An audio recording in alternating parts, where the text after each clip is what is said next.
All right. So, hello and welcome to the show.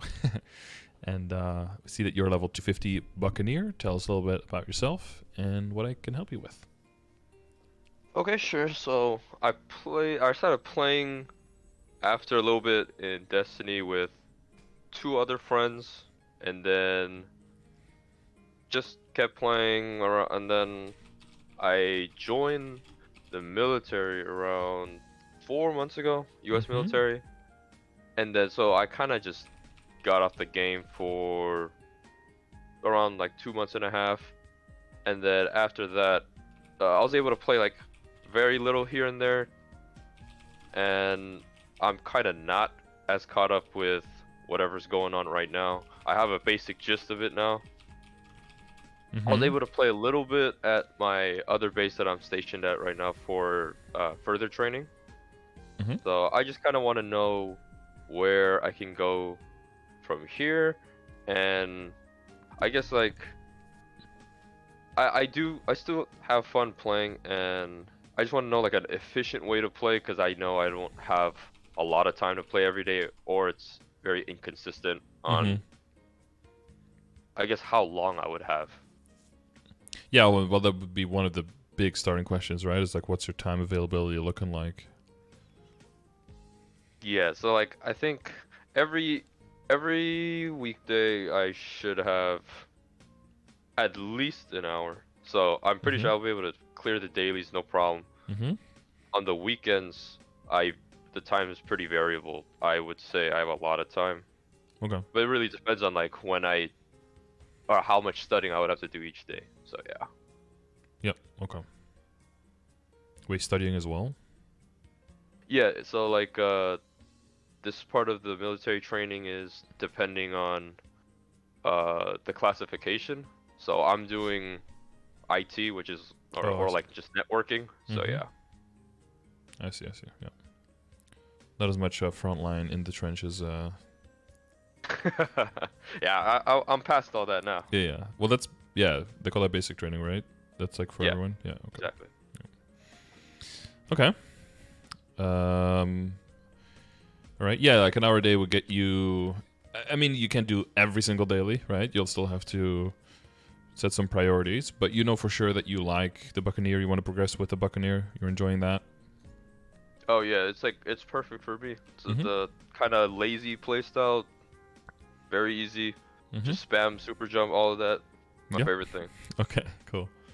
And to which extent are you engaging in or like committing to like boss parties and that kind of stuff, considering your time? Um, Honestly, I think so far in my character, I've only partied maybe like like a few times. I've gotten help from one of my friends that has been playing from Golux like a while back.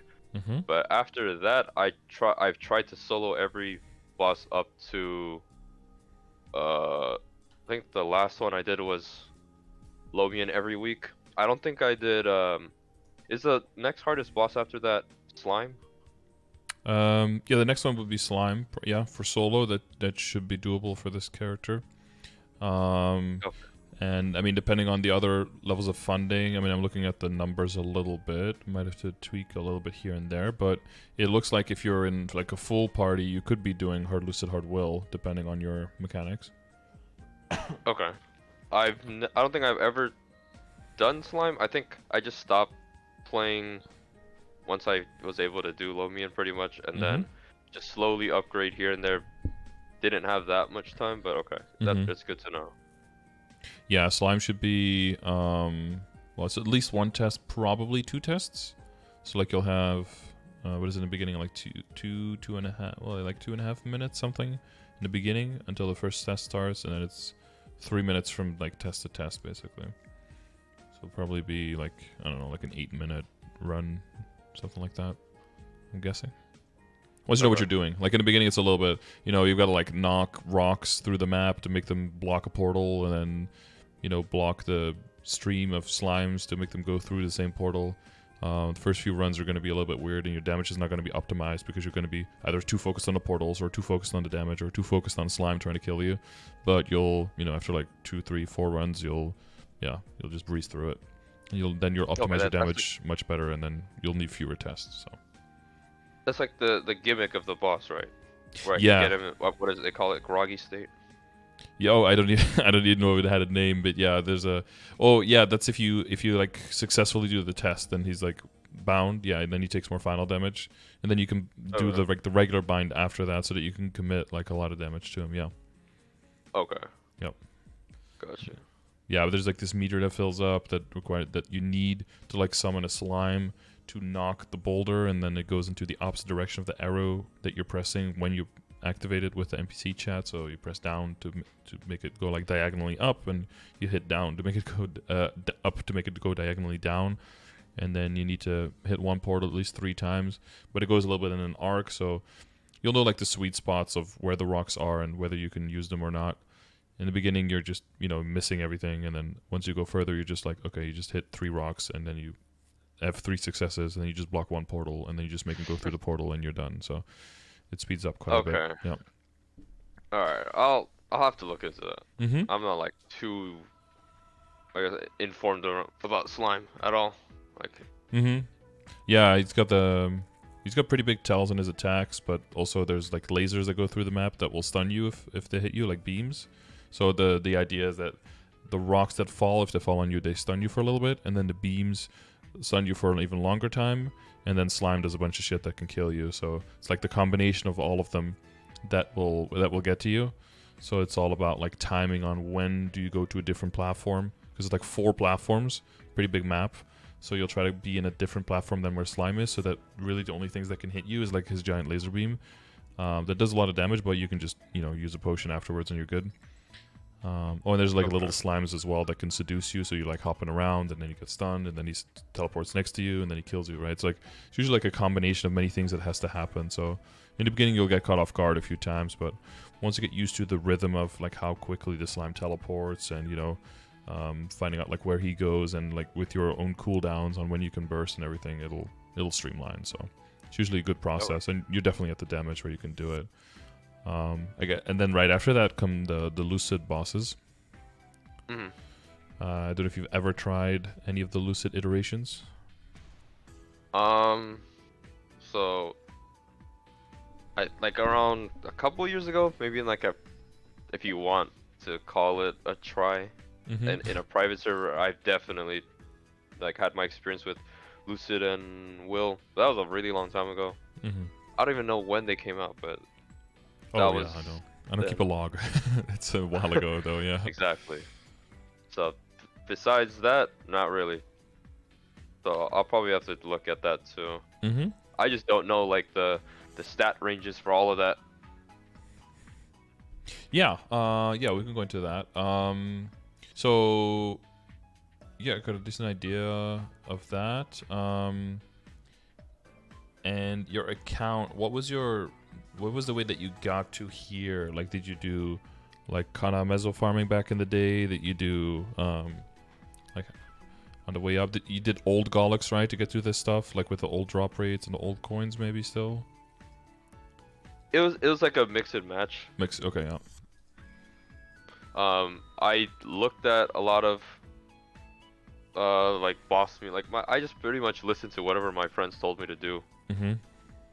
So they just said, "Oh, like make this character." I was like, "Okay, sure, I'll do that when I got time." And then it's like, "Oh, you should Meso farm because your character is really good." And I was like, "Okay, if I only have to just jump around in this little square, I'll do it." And then they told me, "Oh, back pets are in the actual game." I was like, "Okay, sure, I'll use the free one that they gave me." Not really committed yet, so in the private server before. Yeah, exactly. So I was pretty surprised that they added that in the actual game. I thought that was like a cheating thing only. So. Oh, I mean, yeah. I mean, they're printing money, right? It's like $100 a pop, so yeah.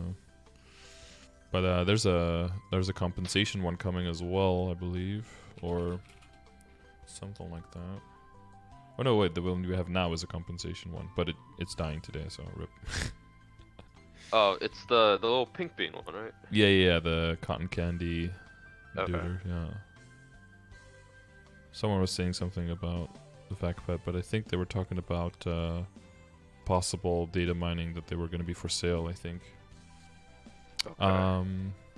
Yeah, I mean, we can look at the stat requirement and stuff for things in the game. I try to keep this up to date, but like two of the things that I think are the most useful in terms of like tracking your progression, what to work on, and what kind of content you have available to you. And I guess you have not seen that many of my commands yet, because these are like the more prominent ones, I would say. Have you seen some of my commands, or not? I've seen a little bit. Like, I've seen the Legion chart, and Mm-hmm. there was one I saw specifically. Um, like the Legion, the link is all in the same one, right? Yep. Yep. Yeah, I remember seeing that one in specific. Mm-hmm. Was that one Uh, helpful, or did you already know all of oh that? yeah, I just made almost every character. Like I have it all set up. Mm-hmm. Just haven't really gotten around to leveling them, but I know what to level, I think. Okay. Well, we can double check that as well in a little bit to make sure. Okay. Yeah, so like to set requirements and all that, and whether you can do content in the game. So I've got the dailies command, and then dailies command has two tabs. So one is like one used to have like a lot of information on like why would you even want to do this boss. But a lot of those tabs have become kind of obsolete. You know, one of those like how much is the crystal worth, but that's just all in the game already. So I'm not gonna like reinvent the wheel on that one. Mm-hmm. One was like how much EXP is the boss. That's the stages where that's relevant are so short that that's gone. So it's basically just tears for the soul shard. I think that's still a good value. That still highlights the importance of normal Magnus, normal Queen, normal Vellum, right? Because those are very easy bosses to do on a daily basis that can still get you a decent amount of soul shards in the long term. If you're looking for any kind of dailies to do, like I see that you do have like an extra 5 minutes, but you don't really have like big content to do anymore, or anything that you have to do is way longer than that. If you can squeeze in those bosses for some extra shards, that way you might get an extra Magnificent Soul during a Sunny Sunday. That way, once you get, Arcane Weapon, all that stuff, you might get a really nice soul on that. So that's one thing you can do. And then second thing I think is bossing experience. Some bosses are just stupid, and their like mechanics just are upsetting, and they don't make much sense. For those, it's basically like the list of if you get carried on these bosses, I don't really care. I don't think you're doing anything that is like harming your own progress or your feel for the game. But the ones where I think it's at least slightly relevant or relevant or very relevant, I think it's a good idea to try to learn the mechanics of those bosses, because it'll set you up for success in the future as well. One that's Okay. should be mentioned here probably, right? Hard Magnus. Yeah, Hard Magnus is like really important for if you could do Hard Magnus well and you get better and better at that, at like predicting the movement, responding more quickly, positioning, then all the bosses after that are going to be a lot easier. Yeah, you did Will a long time ago, but if you get very good at Hard Magnus, bosses like Will and like Hard Lotus will get a lot easier as well. Of course, there's Okay. there's like skill gaps and there's class differences, of course, but practice does make perfect there, or near perfect, and that does make for improvement. But the second page is like the main thing, where it looks at kind of like a similar idea to like the link skill and the Legion one, where it looks at what kind of content do I think is useful to look into near your level. Not that you have to do all of this every day, of course, or every week, but that I think it's worth considering for the time that you have. Okay. So this is what you can use as a baseline if you want to, as a checklist. Some people, copy it, put some other characters in, and then, put some crosses in on what they want to do. Not everything that you can do is on here, so if there's other stuff you like, definitely go for it. And not everything on there needs to be done, but I think they're worth considering. So you are at your 250s. You look at this stage. So you're probably doing... so if you do Maple Tour, Monster Park... Monster Park can probably be done at another character, but until you have the Monster Parker medal, right? The 7-day one. And then Oh yeah, I got the medal. yeah. Well, then you can start doing it on another character if you have the time. It is good EXP. They've opened up the Monster Park routes for very high level characters now, right? Like all the way up. So if you can kill them pretty quickly, then it is a decent chunk of EXP on lower level characters. It's a very good way to get characters from like level 200 to 210, for example, right? For those pesky level 3 links. Like if the Evan doesn't want to go there, then just like doing some Monster Park runs on the Evan every day just to get that one at 200 and 10. The other thing is that there's that mini game right now that gives a lot of EXP. I don't know if you've been doing that. Oh, the little Star Bridge type of thing? Yeah, so it was Starbridge, then it was something else. I already forgot what it was. Oh, then it was like Spot the Difference, and now it's the beach ball thing. Like that's a crazy amount of EXP. The closer you are to level 200, just above it, but like the closer you are to 200, the more EXP that is. It's something like 30% a day or something on a, or 30% per run, so up to 60% a day on a level 200 character. So if you want to slowly get some level 200s, that's a good idea to use that at Monster Park in conjunction. Where I'm at the game, I use those two to get to like level 225 or something on characters. But yeah, I'm working on my like 18th Monster Parker medal, so that's not exactly the norm. But that's like really good EXP for limited time on a character that you can use. Yeah, and then you start seeing a lot of gaps here, right? Like the earlier content is probably no longer relevant. You Guardian don't want to be doing that. Normal Hela, nobody cares. But yeah, I don't know if you have time for Ursus and Maple Tour, but that's about $1 a week if you can do those on a daily basis. I'm pretty sure I'll be able to do Maple Tour. Ursus, I don't. Because of time zones, maybe. Know. Yeah. Yeah, I'm not sure if I'll be able to do Ursus Mm-hmm. At all on the weekdays. Actually, Yep. I gotta figure out the times. Yeah, you could solo, even if it's off 2x. You could just go in there and probably attack it for, I don't know, like 30 seconds, and then if you die, you die, but you probably get an S rank. But yeah, if it's half money, there's probably a bunch of other stuff that might be more valuable, especially with the events going on, right? Probably want to try to get some extra ignition coins, maybe even on another character. Maybe look into the Misty Island thing a bit, right, with the totem. I don't know if you've looked into that.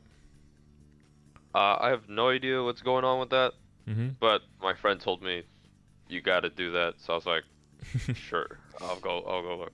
Yeah, it's a little like survival mini game where you go in with no resources and then you just harvest stuff and build tools to harvest faster, to build more tools, to build like a workbench and make some defensive structures, make some weapons, and then you defend waves of goblins that try to kill your base, basically. Every 3 nights So there's like an attacking tower wave. defense? Yeah, kind of, yeah. Every 3 nights there's a attacking wave, and then you just go out of your base into the wild to you gotta make food to survive. You've got like limited energy and limited HP, but it takes a while. So now we have chapter 1 available. Starting tomorrow we'll have chapter 2, and then in another week we'll have chapter 3 and the endless mode.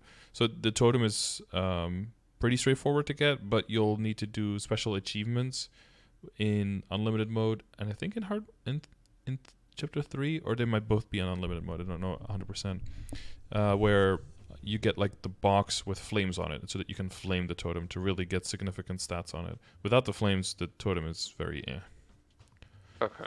So it's, you got to know that you want to do the full commitment, or otherwise you might have just like a dud on your hands, basically.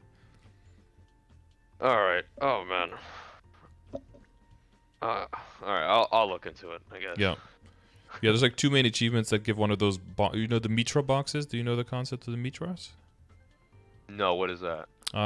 It's like a box, and on top of the box is like the item that is in it, and basically you can open it once a week, and then typically you can open it like 5 or 6 times, and then you have like 8 or 10 weeks or something to open them. So if you miss like 1 week to open it, it's not the end of the world, but you don't get like everything in one go. You have to like come back once a week to open it, just to keep you coming and logging in the whole time. Yeah. Okay. So it's two of those meter boxes, and I think 1 flame somewhere else, so you can at least use 1 flame. I'm just, everyone's just praying that 1 flame that you get early just gives you a good line, and then you don't have to worry about the boxes. Oh man. Yeah. All right. It's another thing to micromanage then. Yeah, you thought this was gonna be easy. You've been playing Maple for a while. You thought you were gonna get something for free in this game? No way, man. You're gonna you have to crawl through the dirt. It's back to basic for you. Okay. Barbed Next wire. time never makes it easy. No. Exactly. I mean, it's potentially best in slot, right? So That means you're gonna have to put some work into it. Now there's two. Does anyone know the 2 quests by heart? One is just that you have to make a certain dish and eat it 15 times. You know, and you have to get like a level 3 cooking station for it. So, no, you have to go through the generations of the cooking stations. And then you have to get like 5 different recipes or something that you can only harvest with like the higher level tools as well. And then you have to make them in a certain order to make like a certain steak dinner or something, you know. Cook, eat, masterpiece, steak dish after trying to cook steak dish 25 times. Yeah, it says masterpiece. So maybe there's like I think it's like an RNG chance that when you cook it, it comes out better. And then you have to get those better ones. So you might have to cook them way more than that. Forget what the other one is from. But yeah, but you could, it's all in the patch notes, of course. Yeah, you can do that as a daily as well to build like skill points. And then with the skill points, you can build up your base stats so that you can do the runs more easily. But like a daily run is easily like 20 to 25 minutes. So if you want to do that in the weekdays, that's going to cut into your dailies quite a bit. A run is 25 minutes? Oh my goodness. Yeah, just for chapter 1 for the 10 days. So I think the other runs are going to be longer. And I saw that people doing the challenge runs where they would get to day 25, which I think is the longest. Oh no, they were still going, but they just left at 25 because that's the achievement. I think they were taking like an hour and 15 minutes or something for a run. So yeah, it can be a while. Oof. Oh, challenge mode: survive 25 days and defeat a Goblin King 15 times once a day. Yeah. Yeah, that one's gonna be rough, I think, because you know it only counts once per day, and you have to kill him 15 times. And I think he only unlocks. Not this week, but next week. So you have 21 possible days to do it in, and to kill him 15 times, I believe. So you can't really miss too much there. It is quite a commitment. So I don't fault people for, you know, wanting to get the totem, but then like with all the work that goes into it, being like, yeah, never mind. I'll focus on some other stuff. Man, it's one of those FOMO things. 100%. Yeah. So, you know, depending on the time you have available, either fully commit to it or just say fuck it, you know. And if you're going to say fuck it, there's definitely a lot of value you can get in the Ignition event, right? You can build up your skills. You can get the items from the special pass. You can get the daily coins, buy items from the shop. You know, there's a lot of value in just doing your dailies as well. So nothing wrong with not getting the totem, I don't think. Yeah. Is there still time to get the totem? I'm going to have to look at it first. For sure. Mm-hmm. Decide if I really want to do it or not. Yeah. Yeah, because you can see, where is it? Yeah, Misty Legacy, chapters and battles. So that's, oh no, never mind. We have 4 weeks of the last one. Okay, sorry. We have more days than that. I thought we had 2 weeks on the last one, but we have 4 weeks. Okay, that puts a little bit less pressure on it. So that goes until January 24th. So it's a little bit more than a month. But yeah, we've got the holidays and everything coming up as well, right? So it's going to be harder to... So this event, you could start at any time and there's like no penalty? Something? Yeah, so, I mean, the achievement says you have to kill 15 goblins, right? 15 king goblins all on separate days, which means that you have to get to the chapter where you can start killing it at least 15 days before the end of the event, which means you have to kill the chapter before that at least on the day before that, and the chapter before that at least, right, to unlock it.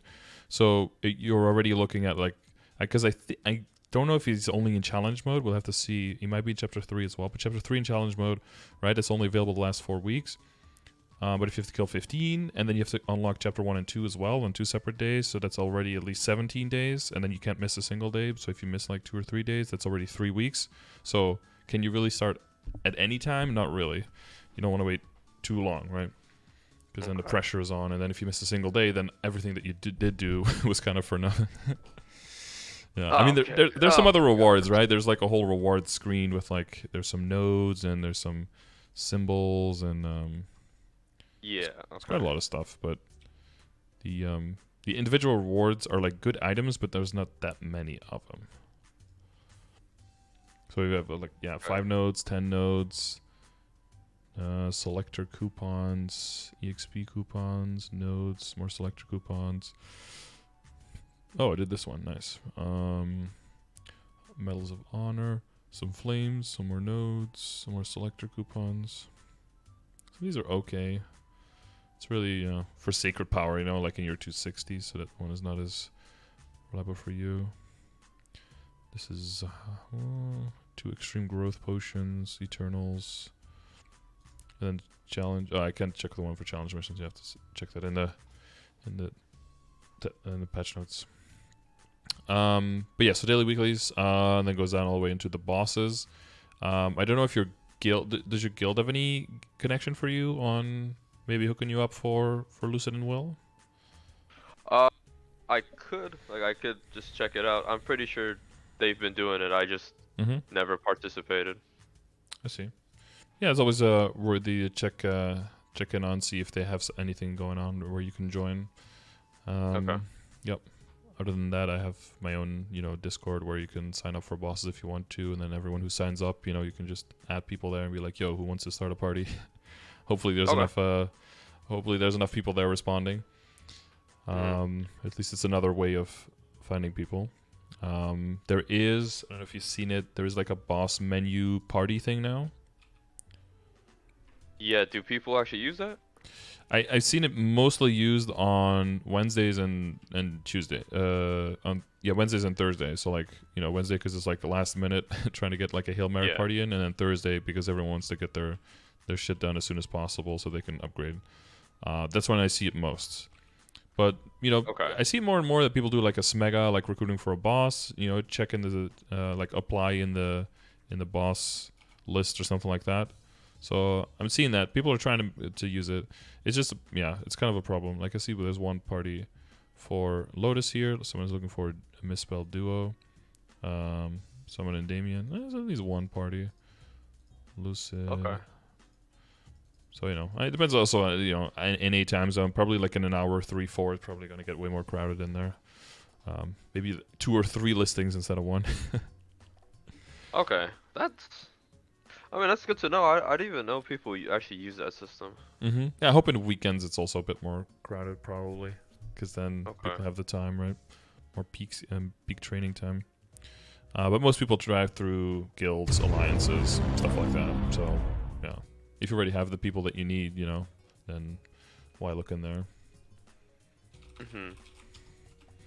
So yeah, for the Lucid and Will and all that stuff.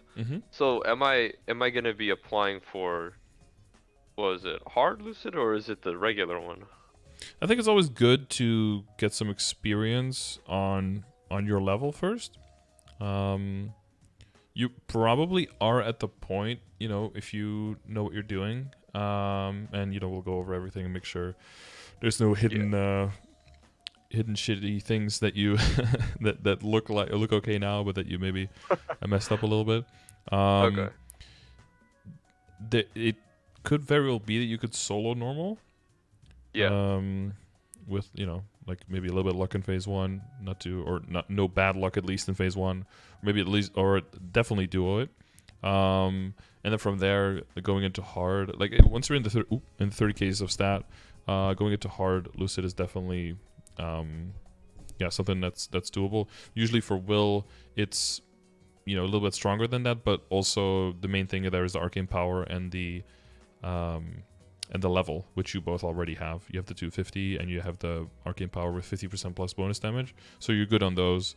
But for Will, usually I would also advise to just try normal at least a few times, so you get used to the moonlight mechanic, how that works, and to try to get used to just not getting hit as much. Basically try to do normal without almost never using moonlight, basically, because that's what hard Will is going to be like. It's going to be like you almost never have moonlight, so you can't really rely on it. For easy and normal, you rebuild it very quickly, so it becomes a crutch, and well, you've done some Will, right? So you know how moonlight works with like healing in phase 2, swapping dimensions in phase 1, cleansing in phase 3. I'm aware of like the tests, like somewhat aware, and then I think I was watching my friend do Will earlier, or like not too long ago, when I was just laying in my room. So I'm like, I kind of do get it, but I should, like you said, try to learn the mechanics and all that. Yeah, Drex is saying to try to solo normal. Just try to solo easy. That's also not a bad idea. I mean, if you're still like looking for a party, and I mean it's already Tuesday, right? So you only have one more day in the week left anyway. If you don't have a clear yet, it's probably not very likely you get another clear, or at least a lower chance. So you might as well use that to get some practice, or you could do practice runs as well, right? So that even if you do clear and you feel more confident, maybe you can look for another party tomorrow, maybe in the guild, jump into something, and then if you don't find a party, maybe try normal, something like that. Okay. And you guys have got good guild skills, or how's that look? Yeah, like everything's like, what was it? The max is 15, right? Mm-hmm. I have 15 out of 15 on, what was it?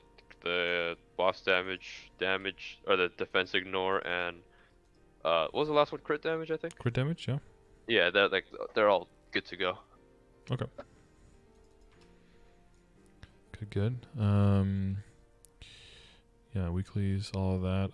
I guess you do get into the point 250s. I think this is where Oz comes in, right? Have you ever done Tower of Oz? Do you have any interest in that? I won't lie to you. Like, once I saw what Oz was, I never clicked on it. So.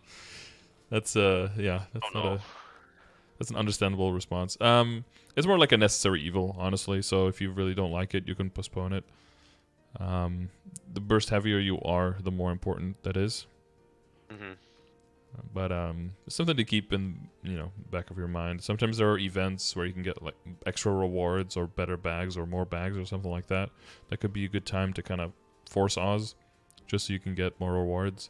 But I totally feel you. Yeah, it's not my cup of tea either. It just feels, as weird as it is with how grindy this game is, Oz somehow feels too repetitive. I don't know. Yeah, like I've seen what goes on in there, and like I understand it's for certain rings, right? Yep. So I understand why people do it, but I don't know. I don't know if I'm ready for that stuff yet. No, that's totally fine. That's totally fine. It's just like at the cusp of when that starts becoming relevant, right? Some people will be at the point where, especially if you can't play all that much, you can't really do like those long grinding sessions. So you're going to be at this level for a while, but you want to really grow into your level and really start doing, maybe start doing hard Lotus and maybe hard Damien, or you want to start doing Lucid and Will in a smaller party to get a better chance of the what's it called, like better chance of the pitch drop items, or you take other people's mules, they take your secondary tertiary characters, right? So you have more chances of the boxes dropping with the arcane items in it, and you want to still be able to kill with like a smaller party, and you're very burst heavy like as a Night Lord or something. Then if you get an Oz ring, you can make it so that a smaller party can still clear, and then you can double up on your account's ability or your chances of getting arcane stuff, basically. Okay, I see. Like trading like boss kills, right?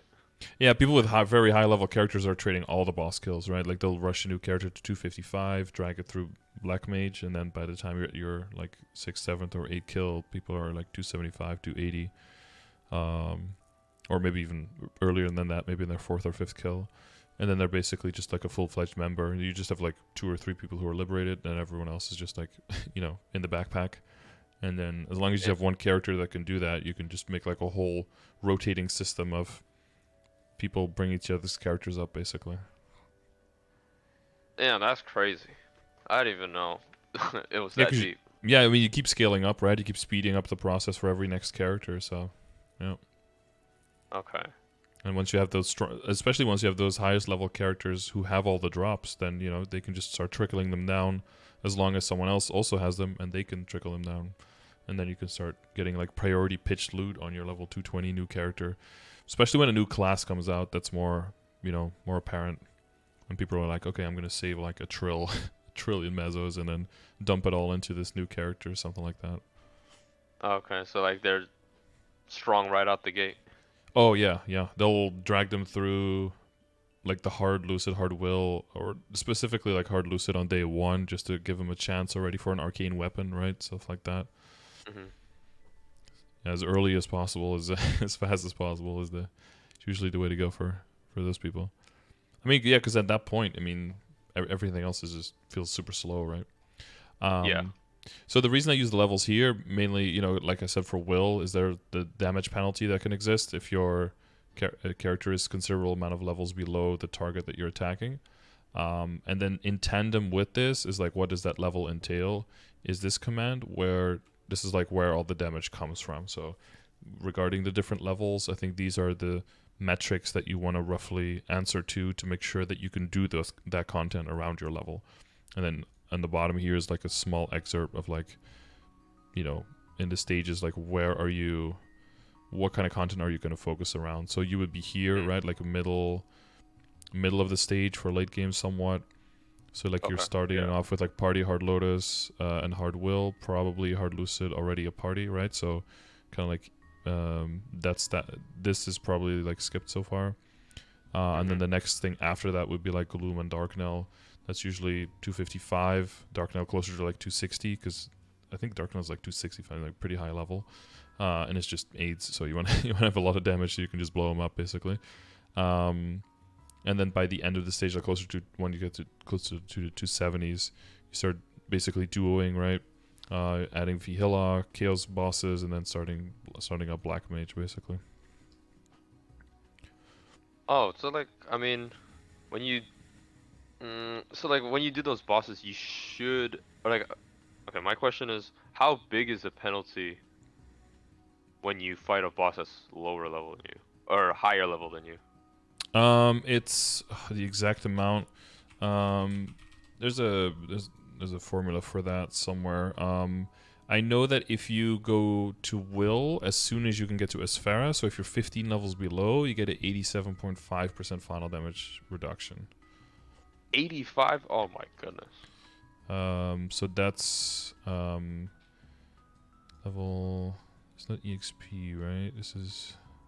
I had no idea the levels mattered that much. Yeah, well, in non-reboot, it's not nearly as much. That's why in non-reboot, people tend to train on way higher level monsters. They have like a different leveling guide.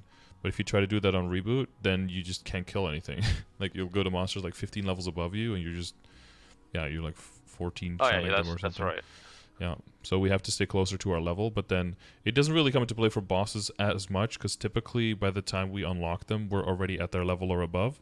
But it comes into play specifically for will and then for the Tenebrous bosses, because they're significantly higher than the area that they're in. That's why also for easy will, they made easy will lower level requirement and lower arcane power requirement, so people could start practicing a little bit earlier without those huge penalties. Okay. Damage.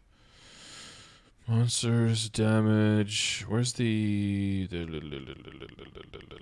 level? Oh, level advantage multiplier. Reboot worlds. Here we go. If you're 10 levels or more above the monster, you get 20% final damage. So when people say quote unquote you do full damage, typically they mean you're at the level of the boss. So this is like you're doing your base level. But if you would do hard will like all the way until 260, you'll do 20% final damage, you know, on top of that. So there's still growth for you and still damage gain for you, even though your equips stay exactly the same. So if you would be, because I think Darknell is like 265, so if you would go, but you have to be at least, I think, 255 to be able to unlock it, so then you'd be 10 levels below, so then you have 50% final damage penalty. So you just only hit half. And that's not even, that's not taken into account, of course, your IED penalty as well, and possibly, but not in your case, but there could possibly also be an arcane power penalty. So if all three of those penalties, you know, exceed 100%, you're just hitting ones, even if you have good gear. Yeah, so that's a huge discourager.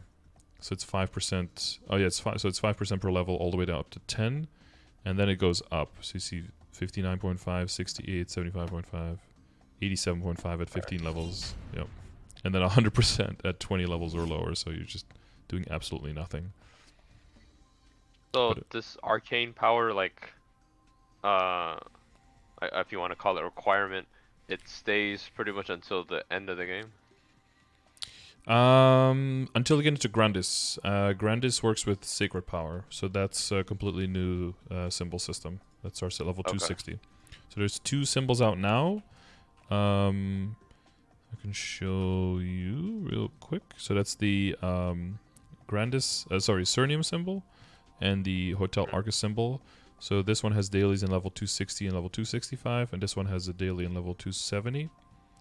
And there's a new area coming out in January next month with a new symbol for level 275, and they're also doubling the amount of daily symbols you get in... God, where was it? I think in... Is it in Burning and in Hotel? They're doing something with like more symbols to level it up faster. They cap out at 11, so that's more doable. But you need to be way closer in Arcane Power to the monsters to really do bonus damage. Like my Demon Avenger, for example, has 100, and if I attack monsters that require 200, I only do 5% of my final damage. So I'm just, you know, tickling them basically. Okay. Yeah. If an elite spawns, it just like takes me. It almost takes me until it despawns to kill it. And that character is like full 21 arcanes. Yeah.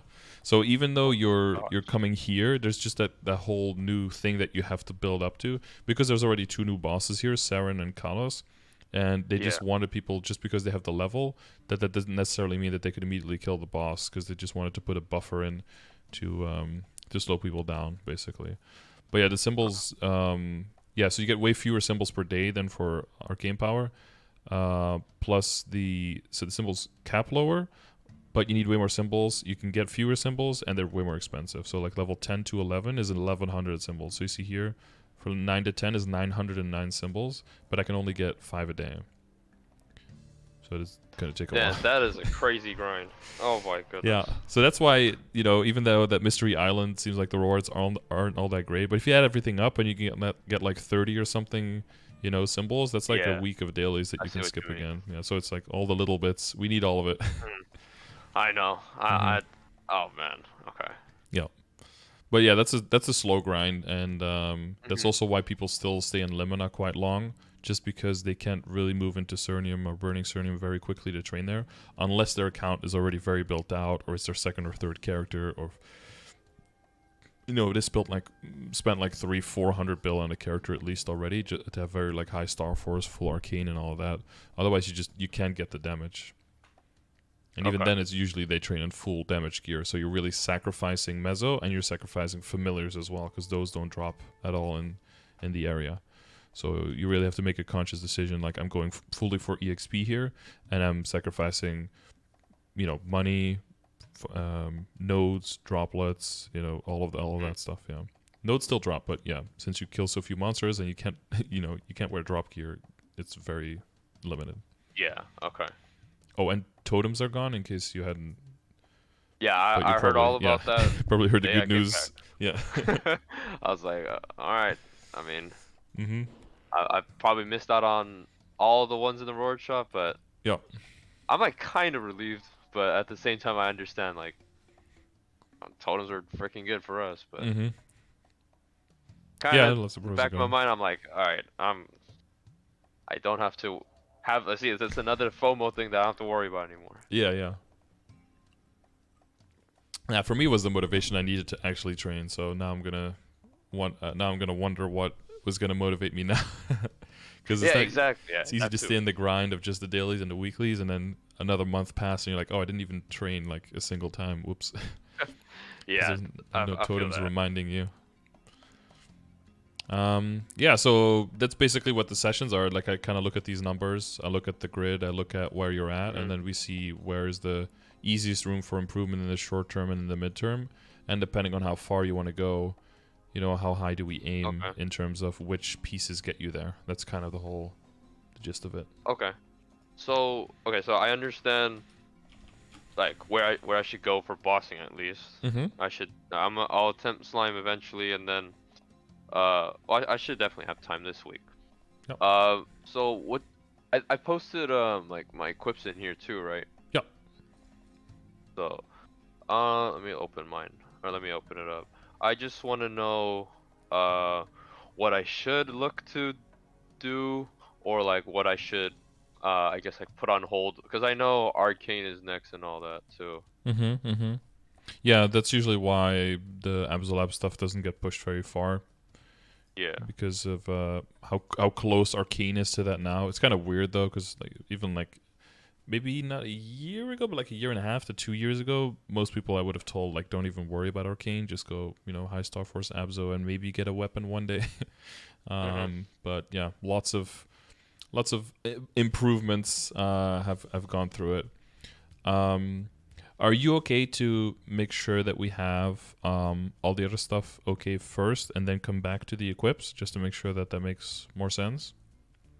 Yeah, like I'm good with like the bot, like the Unless you feel like everything else standard. is okay, like if you have any questions on Matrix and Link skills and Legion and familiars, if that's Oh, all okay. clear for you, then we can talk about the equips for sure. I just want to make sure those are all taken care of, because a lot of the stats there, a lot of it revolves around like ID, crit rate, crit damage, boss damage, like those stats, right? And if those Uh-huh. aren't in order, all of the money you're throwing into your equips loses efficiency. So I want to make sure that Okay. all of that, that more foundational stuff is all just, Oh yeah, then taken care of. I'll Yeah. gladly look over that first. Mm-hmm. Did you have any questions written down, or should we just look at a thing and then see what pops up? Um, I'm pretty sure I can figure out like I know what kind of questions to ask, but I want to know like what you just think of what I have Sure. on the Imgur right now. Okay.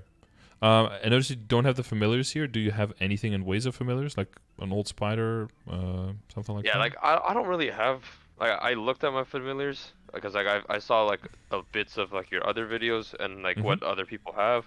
I don't really have that much. Like I got like a few familiars that just like pretty much, oh, you're supposed to get drop rate for like very little amount. Like that's all I got. Mm-hmm. I don't have very many epic familiars. I think that's what it is. Where you get like a Yeah, hundred that's of like them and the then yeah. use them all.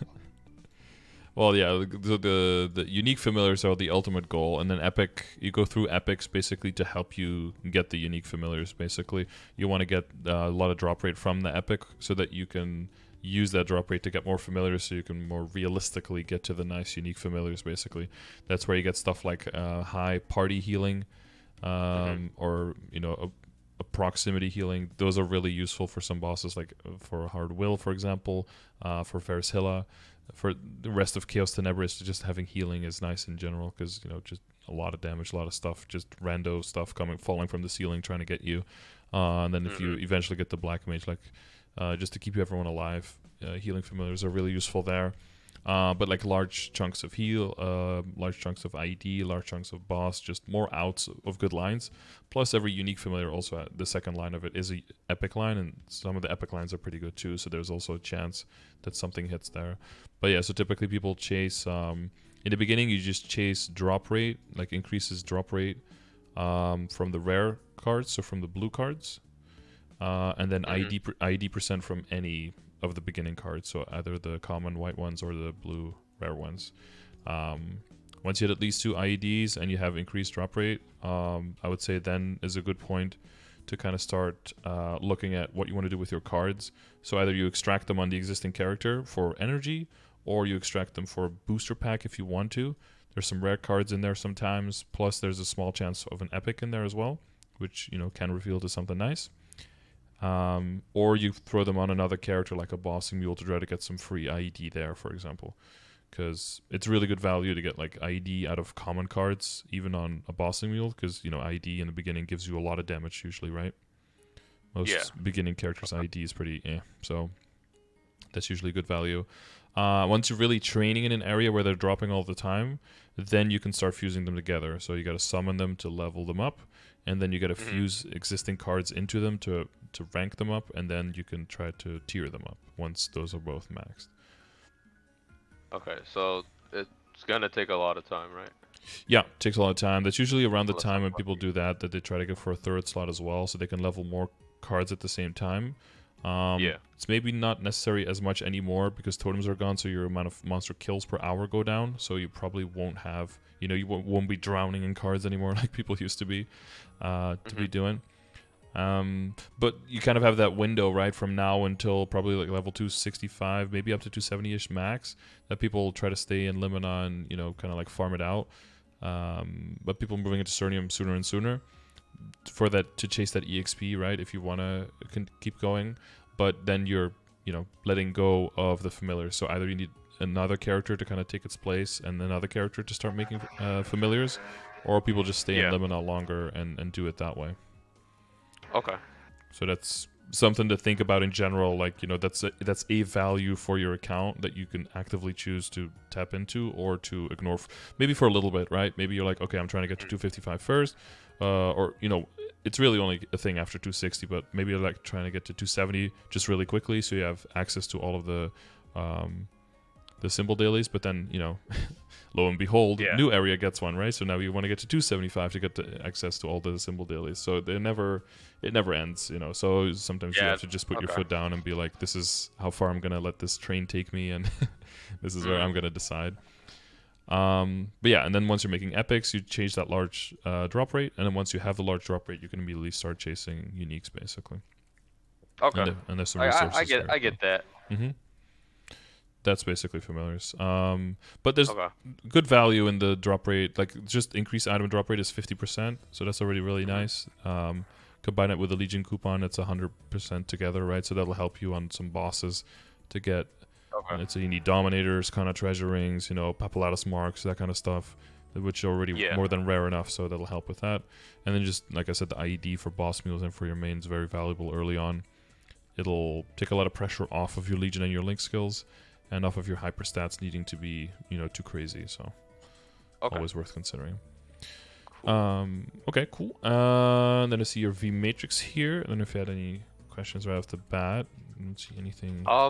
So like super weird. I don't know where to spread my like node supply. So it kind of goes in with another question that I had written down is, when is it I guess okay to make more boss mules, I guess. Because I do enjoy playing other characters too from time to time. I see. Yeah, for most people that are really just going hard on their main and they really love their main, I would say start making boss mules once you feel like you have enough resources trickling down to them. Like once most of your flames, almost all of your cubes are kind of just like trickling down onto those characters, and they're just getting stronger naturally because of that. Plus, when you have the time in the week, once you feel like, there's a new event and I only have like 10 bill to spend, like this is shitty, like I can't make any upgrades. Some of your time should be going towards making money rather than just playing on your main. And you can only grind on your main so much. Sometimes you need a little bit to alter your content a little bit just to get something else doing. But yeah, never make like a boss mule that you don't. It's like buying clothes in a store, Like if you don't like it in the shop, you're not gonna wear it, right? So it's like a boss mule as well. If you like you're like, I guess this is playable. Don't invest your money into it, because every single week you're gonna be like, I have to do it because I spent the money on it and now I have to cash in on it. It's not gonna feel good, right? So it has to be a character like. Either it's one that just is your playstyle, or it's one that's so simple that you can just turn your brain off and just nuke the bosses and get out, Those are typically the ideal ones for you as a player. But yeah, I'd say do as many as you feel like you have time for. Usually you strive towards... there's like 2 sets. You can definitely make like the lower tier boss mules first, where you basically do what I would say like H mag and below, and try to get all that done in around half an hour. Ideally, you get access to, like a mule guild with also some guild skills, maybe 2 max skills, like 30 skill points. That should be pretty doable. That can make them, funding-wise, it can make them a lot more achievable as well. Takes a lot of money away, right? Good Legion, good guild skills. That's already a lot of funding. That means that not too many things have to go to Legendary. Maybe your weapon and your... maybe your secondary and your emblem, maybe the weapon, and then everything else can probably stay epic, and you can still kill things very quickly. That's where the familiars also come in for the IED, of course. That's very useful there. And then, as resources trickle onto them, maybe some event buffs, maybe some EXP, potions start landing on that character, and suddenly it's like in the 230s, going between like 230 and 235. Then you can see like I'm going into like doing Lotus and Damien and everything below, and I try to do that in around half an hour. That's usually like your goal. So for those first ones, it's usually like around, I'm gonna say like 11 to 12k stat probably, and then if you want to go for like more the harder ones, it's usually like around 17 18k stat roughly, something like that. Boost nodes don't have to be super hard. Like for that first one, 100 to 150 total nodes is probably already more than enough. Because you're mostly relying on the skill nodes, right? So you're just trying to get some like 2 out of 3 boost nodes, and that's good enough. And for the higher level one, you probably want to dump like a total of like 400-ish nodes, 300 to 400, something like that. That'll get you pretty far too. That should get you most of your tri nodes and get them to like level 10, 11, 12, something like that. And then some into the skill nodes, yeah. And then you could do the thing where you craft, depending on how many boost nodes you need, you can craft the node stones themselves, right? Yeah. Yeah. And then you can just do, craft, disassemble, craft, disassemble, craft, disassemble, and then you'll be in a good spot. I guess the one thing for your V matrix here is that your it's surprising that your Lord of the Deep isn't maxed yet with how prominent that is in your overall damage, right? Yeah, I do understand that. It's just like I never had a problem. Like at least like back when I was just farming, I'd still just be one-shotting the monsters. So I was like, oh, then I never kind of put in more thought in upgrading it. But I mean, I guess I am missing out on like damaging against bosses, right? Yeah, you try to stay close to the bosses for continuous damage, right? And that adds up to quite a bit. And you have a set of drop and meso gear. Yeah, I do. You can still one-shot in that, in your current setup is just fine? I think so. I haven't... I don't even remember. I gotta look. Yeah, I might have to check this, okay. Yeah, because I see the brigade, the bean mark here. But this is kind of like double piece, right? It's kind of like drop rate and damage piece right now. Yeah. But you got like a full set as well with like 5 meso obtained, 4 drop rate combination set. Yeah, well, as long as you can kill in that, there's no trouble. One thing you can definitely do is there's a Clover event going on right now. Have you heard of that?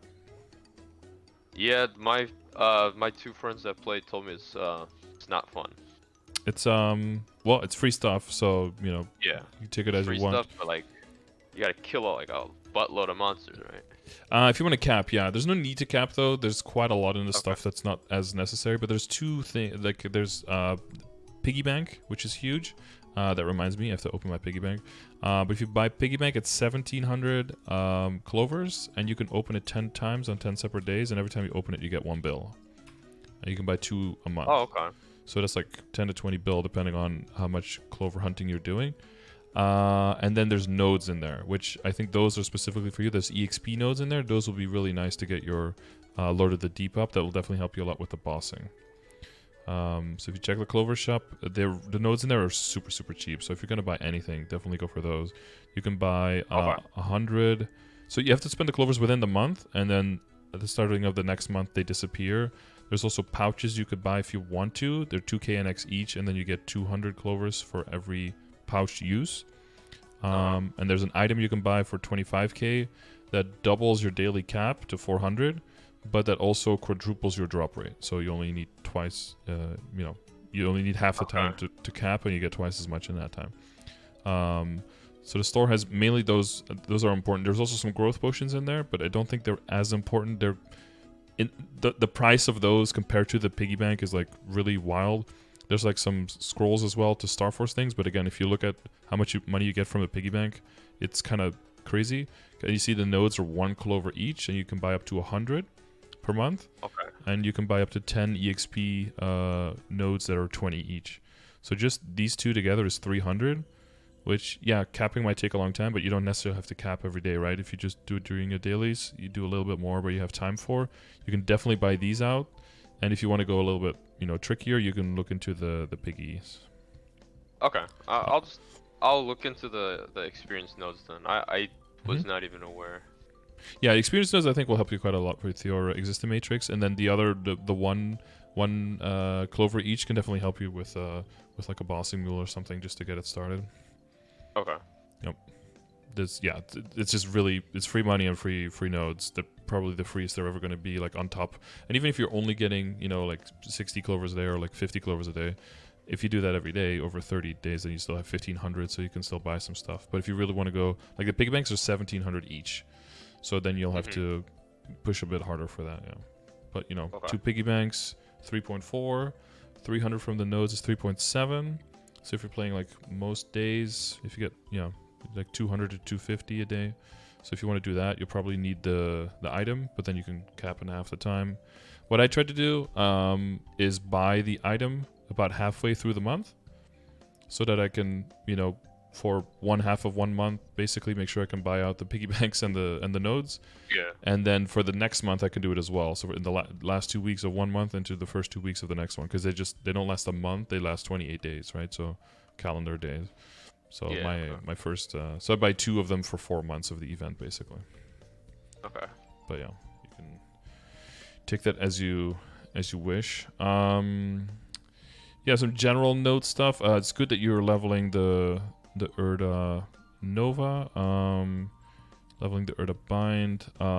Blink is worth leveling, so I definitely do that as well. You got Pirate Flag. The Decents, apart from Decent Holy Symbol, not really worth leveling, especially not if you're using auto buff. I don't know if you are. Yeah, I am. Yeah, it's already 100% uptime, so you're fine as well just extracting those for now and just using those shards to work for you instead. Higher level decent skills, except for Holy Symbol, not going to do much for you. Okay. And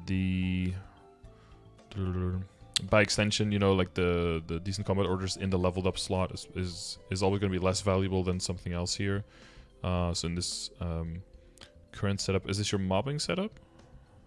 Kind of like this is just the setup that like I just had. Mm-hmm. And then sometimes when I just play, I get too lazy to change switch it. But yeah, if you get super far, like into 270 plus, often you don't have to switch as much anymore, right? Because you have so many slots. But the game is more and more grown to like, oh, you're mobbing. Okay, change your hyper stats, change maybe even your hyper skills, change your Legion preset, change your V matrix if you really want to capitalize on everything in value that your account has, and switch your equips, right? And then you're going bossing, and then you just have to like go through the checklist. Basically, I have like exclamation mark checklist where I just have like all the things like, okay, check this, check that, and make sure that everything is set correctly. Because a lot of times when you're playing when you're playing for a long time, you unlock a whole bunch of bonuses for your character. But if you just leave things kind of where they are, you won't feel as much the value of the time that you have been putting in. So you want to reward yourself with those gains. So if this, like so the Urda shower, are you familiar with that change? Have you seen how that works? Yeah, I tried it yesterday. Yeah. Yeah, I saw it yesterday. I was like, oh, that's pretty cool. So, and then they told me like, just equip it and don't worry about the specifics. I was like, okay, sure. Yep. Yeah, because I would see Urda shower / fountain and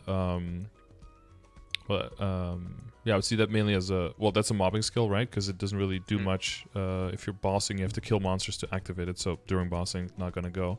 But the Grandest Goddess Blessing and the Overdrive, especially in lower level, are specifically very much bossing node stones. But I guess if you don't need anything else particularly, it's not that big of a deal. But if you have those slots where, especially if you're as reliant on just standard static damage, right, from Lord of the Deep, you want to try to get your static damage up rather than giving you an intermittent burst, right? Because you want to be able to kill the monsters all the time consistently rather than sometimes more and then sometimes not, if possible. So what I would be looking for is like standard damage, like the blessing here from the for example what's it called again? The little weapon attack duders from the bishop's skill. I think it's called blessing. Right? The advanced blessing. Advanced blessing, yeah. And then you could throw in blink there. If blink is leveled up, it gives you weapon attack, or maybe your boost nodes. If you notice that sometimes that needs extra damage, right? That's a possibility. But if that's not a thing, you could also throw in like character building, which could give you some extra EXP, for example. And then if you're bossing, I would take out the shower and definitely put something like flag in there. That'll help you a lot with the bossing, specifically once the little serpent coil dude is doing a lot of damage, because then flag, if you stand in that, you get more damage, you get more IED on the boss. Yeah. Okay. Hang on, I think my neighbor wants my attention. I'll be right back. Okay, yeah, that's fine.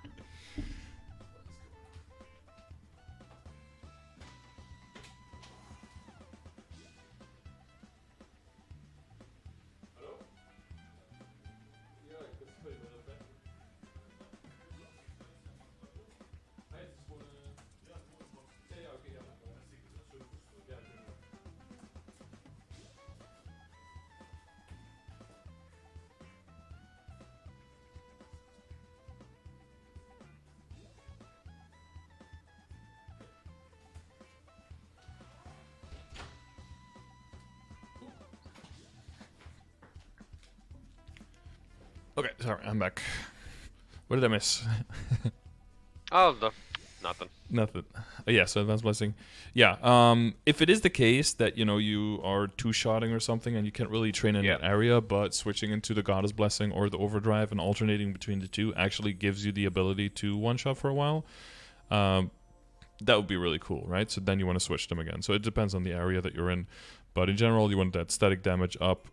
But you're just trying to future-proof towards Grandis, right? So Lord of the Deep is going to need a huge boost. Eventually, the loaded dice is going to go into a leveled up slot, right? Because of the passive weapon attack from it as well, just like Blink. Just between those skills, it's going to be 60 attack already if you max that out. Thinking if you're missing any of the skills at all. I don't think so. But yeah, as you get more into the harder bosses, specifically like Hard Loosen and Hard Will, it'll also start becoming more important to get more burst damage, right? So specifically is it called Howling Gale, or what's it called? Like the one on the top right?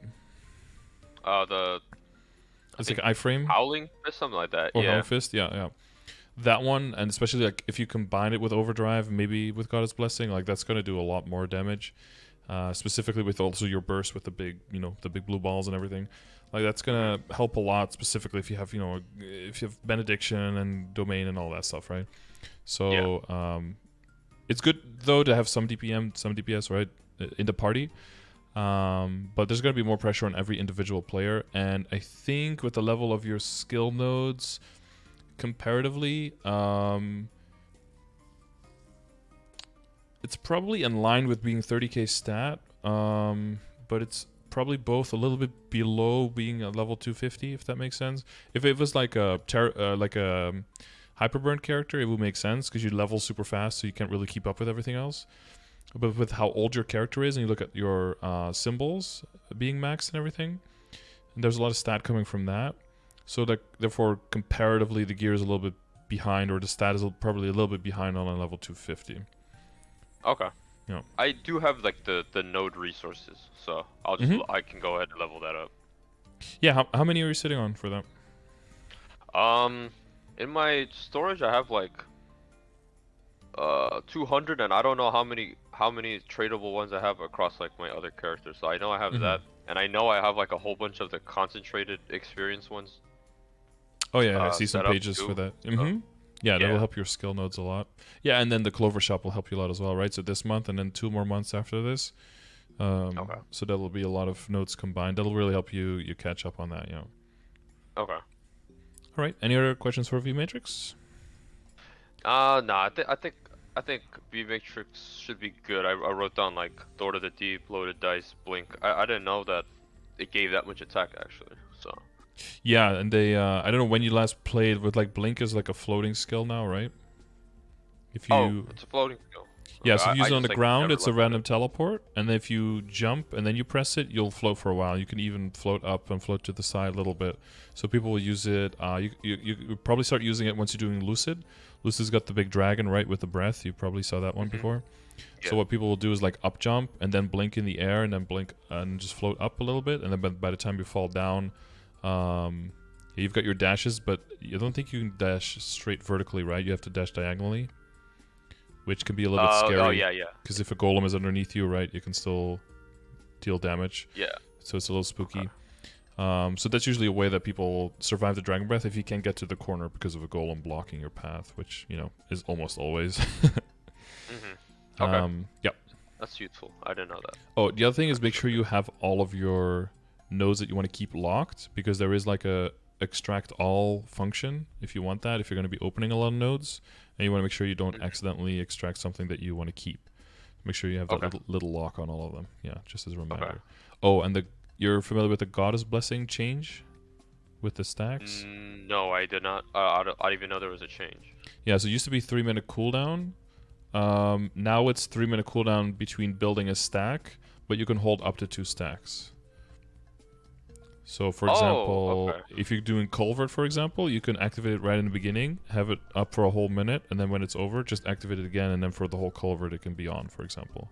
But then you'll have to wait another like 4 minutes until you get 2 charges back. But this way you can like strategically maybe do 2 bursts in a row where you have the Goddess Blessing on, and then wait on a different schedule kind of thing. You know, like you can play around with it a little bit more.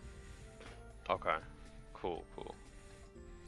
Was that a recent change? Yeah. So it's in Ignition they changed that. Okay, cool. All right. That's only a week old. Okay. All right. I mean that's good to know. But like for other stuff, or the Matrix should be good. I should be. I think so. I understand. You said you're familiar with the Legion and Link skill thing, so I think Link skill would make sense then. Or did you have any questions on that? Specific ones too. On the bosses, I just don't know exactly what's the best to have all the time. I know some Link skills it's like, oh, like yeah, you should have this, but like at least for Bucks, something that I didn't know was the abnormal damage status thing increases by a lot or something like that. So I'm not sure if I need to have unfair advantage from the Cadena on my Buck or not, or like, oh, you should have this Link skill, not this one. I just don't know exactly what I should have all the time. You're talking about the extra crit rate on like status. Yeah, something like that. I forgot exactly. You get crit rate on bosses, and then you do extra damage against status. But can you actually status them, or because you're talking about like debuffing and statusing are like different things, right? I think you only deal the extra damage when something is stunned or bound, right? Or is that maybe that's is that how it works? I'm not really sure. Let's see, Buccaneer, because there is something like that for sure. Is that a third or a fourth job thing? Skills. I would guess that it's fourth, right? But you gotten used to the new skills and everything? Yeah. The shiny new update was one of the best I've seen. Yeah. Yeah, people love people say they went from buck suck to buck fuck, so they like the change. Groggy Mastery, abnormal status resistance for stuns, increased damage when attacking enemies affected by abnormal statuses. Critical rate 60% and critical damage 15 by abnormal statuses. Yeah, and then the Cadena Link skill, it has something similar, like the wording where it's like, oh, if it's on an abnormal status, you deal like a extra percentage amount of damage. So I was just wondering, oh, is that Link skill worth it, or should I just put something else over that would like what would give me more return? Yeah, I have to know 100%. Wait, abnormal. Yeah, abnormal statuses. So that means I think abnormal statuses are all the things that you can cure with an all cure, I believe. So sealed, blinded, weakened, poisoned? Those things, I believe. If the boss is any of those. But the Cadena Link skill is in there, yeah, for sure. So the one caveat there is that if you are not higher level than the monster, so if you would be doing will, it might not be in there because you're not higher, so only half of the skill is working. So you're only getting the 6% for attacking something that's debuffed, right? And you're only getting the debuffed on. I think you only do debuffs with the Explorer Mage Link skill, right? So those have to work in tandem with each other. Okay. Okay. Unless you have your own debuffs. I'm forgetting for a second if Buck does their own debuffs, but I don't think so. But in general, I basically you just use the Link skill and the Legion grid for the same thing. You just be like, okay, I'm gonna boss, and then you just start from the left, and you're like, okay, I need enough crit rate. So you have to know, right? To get an extra 20% crit rate when you're bossing, you definitely can count that. So you have to count that on top of your stat window. You kind of just have to know, and then you're looking at like, okay, what is the best value to get to 100%? Which for you probably is going to be the Beast Tamer, I think, right? Because you can kind of just add the numbers together for the crit rate and the boss damage that's in there. Yeah. And I don't think you need more than 10%, right? On top of the Yeah, boss. yeah. If Exactly. even that, like with Sharp Eyes, it's probably possible you don't even need any crit, right? It's pretty reliable for Buccaneers. And then Yeah, you I just think like when I'm bossing, I don't really need to stack that much crit rate because it's like already 100%. Yeah. And then sneeze. Just okay, it's gone. And then I think mostly what Buccaneers do, they use the Phantom Link skill at 20% when they're mobbing, just to fill up that exact 20% that you're missing, and then you don't have to change anything in your presets on where you put your Legion pieces, where you put your hyper stats. You can just keep that side at least of the calculations the same. Okay. I think partially lazy, partially practical, you know. Yeah. That sounds great to me. Yeah. Because marksman, that's all gonna. So then you go to the next one. Critical damage, you only have one there, and then damage. So you've got the kanas here, the arc. So depending on the levels, right? You probably want to prioritize the Demon Avenger and the arc based on the numbers. Lara is only on regular monsters, so that one is not necessary. Ilium, it's only if you're moving a lot, so that's going to be personal preference. Typically, that's not used for most classes in bossing because you want to do the most damage when you're bursting, and when you're bursting, you're typically standing still. And if you're standing still, you lose the stacks, and then you basically have one empty slot in your in your link skills. So it's only for a few classes that's. I don't even know if it's usable anymore now because it was mainly Dawn Warriors and Night Walkers, and they're not really moving around that much anymore. So we'll have to see. And then Hoyoung, early on, people will use it for the ID part, but then very quickly this will also just get relegated to regular mobbing. So that you're probably already done here.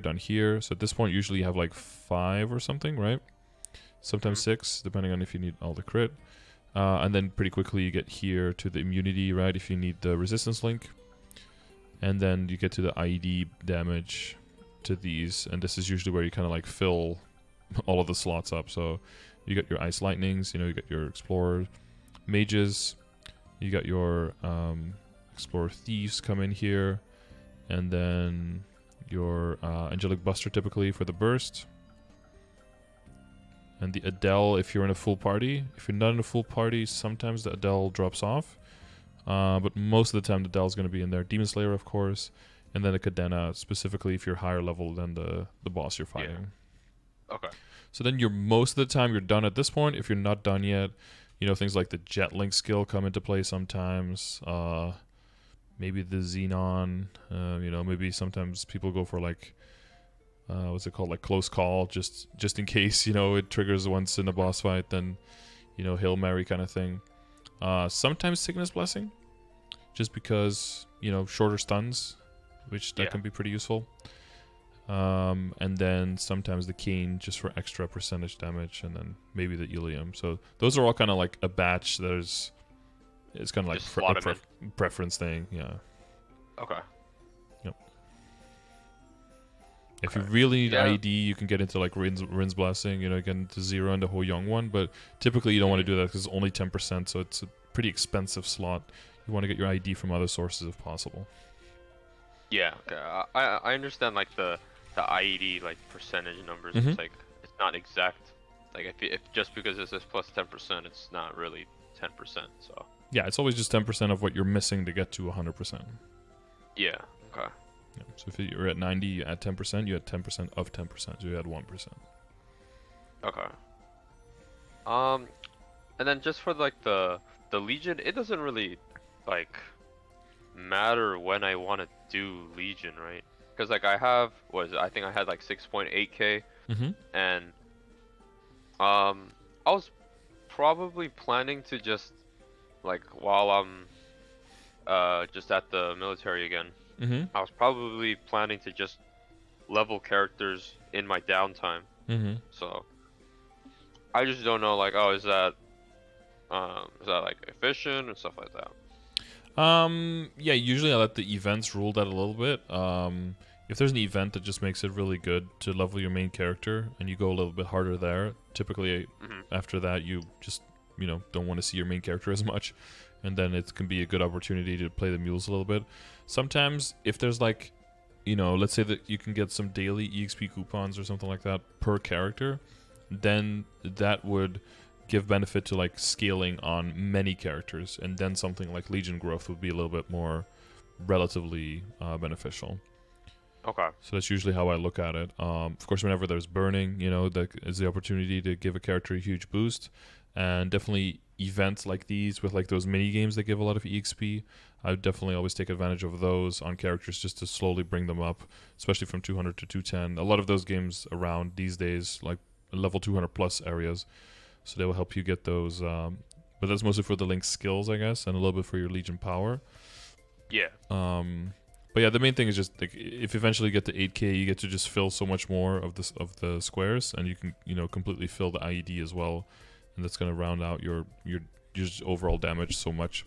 Even though IED isn't, Okay. you might not be super low on IED, but just in general, just from a maths perspective, adding a block of IED from the Legion is always going to be a lot of damage on bosses. So, working on Lord of the Deep, getting that IED up, Legion Links a little bit, all of those things combined is going to make bosses just feel so much faster, even though, you're not really throwing like billions and billions to your equips, right?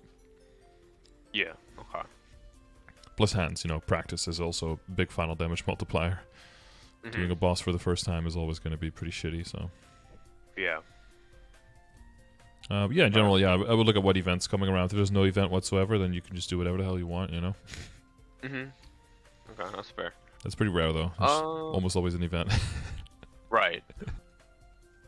Okay, yeah, I think that's all I had for, like all the other fundamental stuff. I just kind of wanted to know now, so the pictures I posted, the equip stuff, that's only on my book. Now, I also, what do they call it? Hyperburn now. I hyperburn my, I made a Dawn Warrior, so that's like, it's like a free boss meal or whatever. Yep. The class is pretty fun, but, pretty simple, like the book, right? For my, exactly, right. That's why I made it. Yeah. And then for my book, I just want to know like a general direction of where to go. I might not be able to play every day, so I just don't know what would be the most efficient course of action, like what I should upgrade, what I shouldn't, and like where I should, like what's like the next step for items too. I have, including like the ones I have on the screen. I have like a lot of spares. I have like 5 extra Connor rings. I have an extra Dom pendant. That's startup already. I've got superior spares. I got like 1 Pap Mark spare, and then I got Komerchi coins as well. Okay. And this one's transpo. Okay. Yeah. Well, you've got the 3 here, right? The first thing we always look to is the weapon, secondary, and emblem. See where that's at. Yeah. And we probably immediately see why you're not really struggling for IED, even though your Legion block isn't filled, and that's because of where the weapon is at, right? Basically, you want to see your Legion grid, and to an extent your hyperstats and your link skills, but that's pretty rigid, right? It's more your Legion grid. The flexibility there, you want to see that as the backup as to what allows you to move stuff around in your potentials. So typically when you get closer to late game, end game, people will move the secondary from the Frozen Wrist into or the regular wrist into the Princess No one, right? I believe you have it here. Yeah, I have it. It's just that one time, or like for DMT, I guess I don't even know what happened to the servers. Like was it for Oh, everyone just or like it imploded just crashed? for a lot of people. Yeah. Yeah, Hmm. yeah. So uh, I haven't gotten around to recubing it, and oh, Hmm. that was the other thing. Like I don't know if it's worth to cube now or just keep what I have currently and just wait to cube when there's like another event. Yeah, I would wait now because they said that they're probably going to redo and reschedule the DMT. So probably wait until then to work on the other one. The main thing is just like if you want to get a better secondary, secondaries have pretty high variance. You don't want to have to use black cubes, and you also don't want to have to possibly have to settle on something that you don't like on a secondary, right? So it's a good Yeah. idea if you're going to eventually, probably if you want to be min-maxing later, switching to another secondary anyway, it's good to just make another legendary secondary on the side, the Princess No One, so you can just mass a red cube there and just see if you get something. At this point, your secondary is probably slightly better than your weapon, though. So the main question would be how quickly are you going to get to hard lucid, how many droplets you already have, and how quickly are you going to get to the arcane weapon. That's like the main question now. That kind of determines what you do with all of this, because right, improving your emblem right now is pretty difficult. Improving your secondary, that would be something you do either on event or where you have plenty of spare money. Improving on your weapon is probably, from this situation, the most doable. So now you have to look at how long are you going to keep that investment, right? If let's say that you right now have like 22 drops for lucid, you have one more lucid run, in 2 days, and then you were going to buy the weapon, then don't spend any money on this, throw it all onto the arcane, right? But since you haven't been doing lucid that much, you don't have a party and everything, you're going to have the absolute weapon quite a while. So what you have the luxury of being able to cube with the fact that it only has 2 lines now. And you have extra outs because a combination of boss and IED, a combination of boss and attack, and maybe strength, like there's a bunch of combinations that could be better than this, and all you would have to do is just move your legion pieces around from boss into IED, right? Okay. To kind of, catch for the difference. So within a limited budget, you should be able to make an upgrade there that would be significant enough that I would think would make it more affordable than any of the other upgrades that I saw. Because, all this other stuff is 17. Flames are okay. Not, the best of the best, but like the potential is also decently okay, and I wouldn't push on the Absolab at all otherwise. Okay.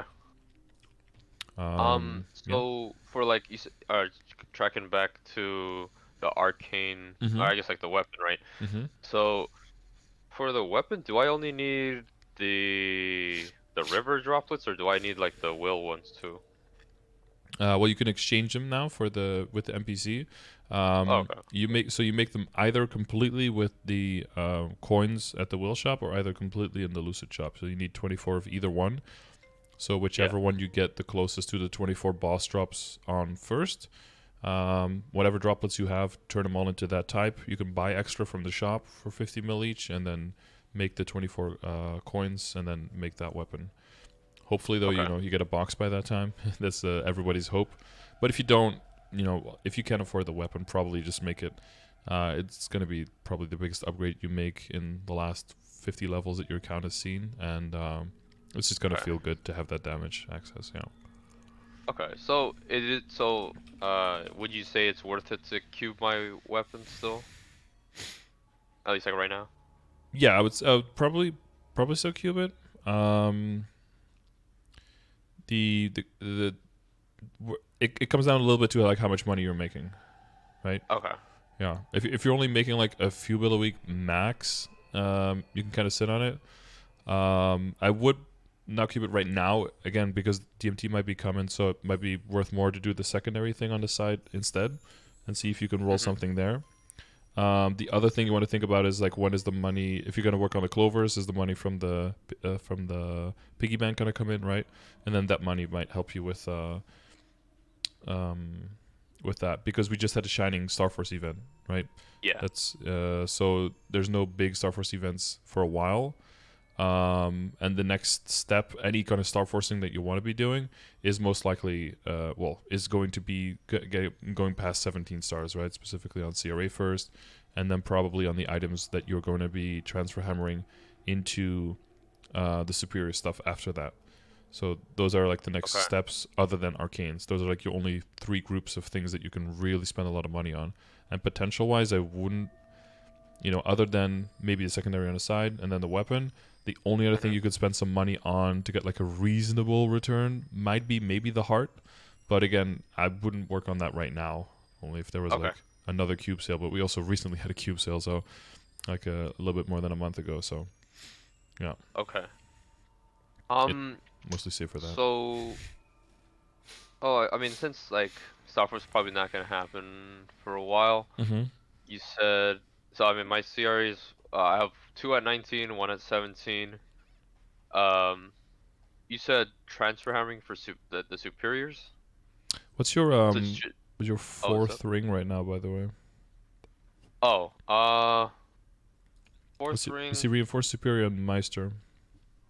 Oh, I have Oh, event ring. I have a, Is it? yeah, I have like an event ring, and then I also have a Connor ring that's Mm-hmm. 17 star, but like the potential on it is, it's pretty much non-existent. Yeah, and 17-star rings are pretty much the same as event rings anyway, right? Like a reinforced Yeah. or a kind of treasure or a Meister or any of the event rings. It's all kind of the same blob. So unless something gets at least a 19, it's not really worth trying to throw a whole lot of money at that, to get really good potential, because you might as well just use an event ring at that point. Yeah. The other thing, you might get a slime ring. That's Yeah. Okay. but it's a very low chance from normal, but it does happen. I've gotten quite some from normal. You just have to run a whole lot of them. and the Twilight Mark, something you want to look into. Hopefully from Hard Lucid and Hard Will, that will drop, and then they together will form the Dawn set bonus. So Okay. that'll be pretty nice if you can get that.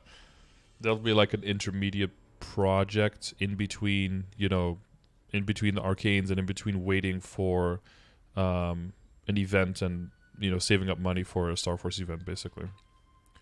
Okay. So, you said for transfer hammering, do I need to Hmm. transfer all like the superiors? Typically, yeah. The one that you can kind of decide not to would probably be the ring, because it's already 3-line. So there you can question whether you want to really do that. Typically, if you hit like double prime, that's like an easy, like, okay, don't do that and just wait a long time. Basically, try to work on all the other pieces first, keep that one so you can keep your Golex coins, and then in the long term, just buy backups, then eventually brute force it to 21.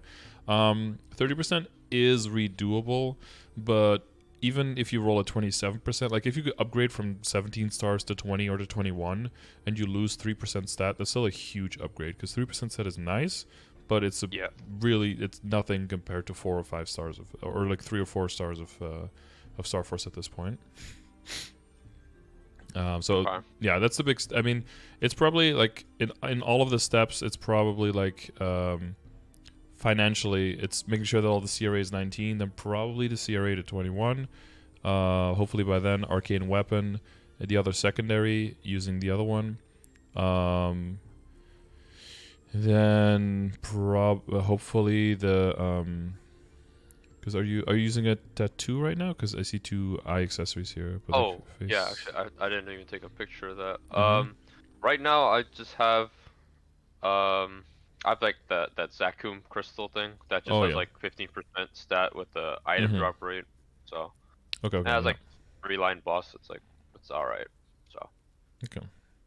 Yeah. They'll So hopefully like Twilight Mark will come into place for that. And then hopefully the Slime Ring.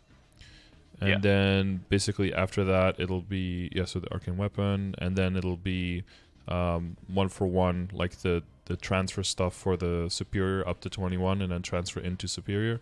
Whether you want to keep it at 20 and then redo the potential, or you want to tap it at 21 first, will depend on if you have backups and whether or not you want to risk it and whether you have coins.